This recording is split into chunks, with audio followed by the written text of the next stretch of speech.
Team India star cricketer Virat Kohli ఎలాంటి ఆటగాడో ప్రత్యేకంగా చెప్పాల్సిన పని లేదు. కెరియర్ మొదలుపెట్టినప్పటి నుంచి తిరుగులేని క్రికెటర్గా కొనసాగుతున్నాడు. ఎన్నో గొప్ప గొప్ప ఇన్నింగ్స్లతో ఇప్పటికే లెజెండ్ హోదాను కూడా పొందాడు.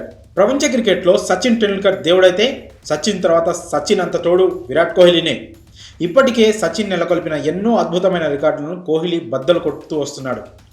సచిన్ 100 సెంచరీల రికార్డును అందుకోవడమే టార్గెట్గా కోహ్లీ పరుగులు పెడుతున్నాడు.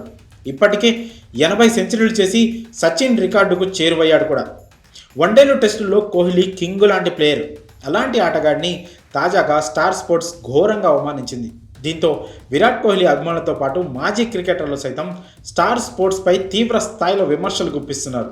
ఇంతకీ స్టార్ స్పోర్ట్స్ ఏం చేసిందంటే, ఈ ఏడాది టెస్ట్ క్రికెట్లో మంచి ప్రదర్శన చేసిన ఆటగాళ్లతో కూడిన ఇయర్ ఆఫ్ ది టెస్ట్ టీంను ప్రకటించింది. అందులో విరాట్ కోహ్లీకి చోటు దక్కలేదు. ఇది క్రికెట్ అభిమానులతో పాటు మాజీ క్రికెటర్లను సైతం ఆశ్చర్యానికి గురిచేస్తుంది. స్టార్ స్పోర్ట్స్ ప్రకటించిన టెస్ట్ టీమ్ ఆఫ్ ది ఇయర్లో టీమిండియా నుంచి 3 ఆటగాళ్లకు చోటు దక్కింది.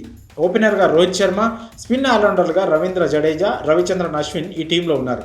కానీ మిడిదారులలో టీమిండియాకు వెన్నుముకలా ఉండే కోహ్లీకి మాత్రం ఈ టీంలో చోటు దక్కకపోవడం ఆశ్చర్యం కలిగిస్తోంది.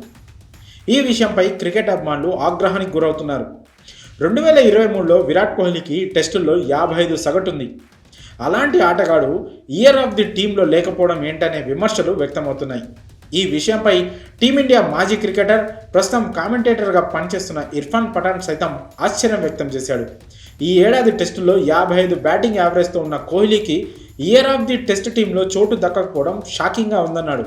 అయితే ఈ ఇయర్ ఆఫ్ ది టీంను స్టార్ స్పోర్ట్ ఎక్స్పర్ట్స్ రూపొందించారా లేక ప్రేక్షకుల ఓటింగ్తో రూపొందించారా అనే విషయం తెలియాల్సి ఉంది.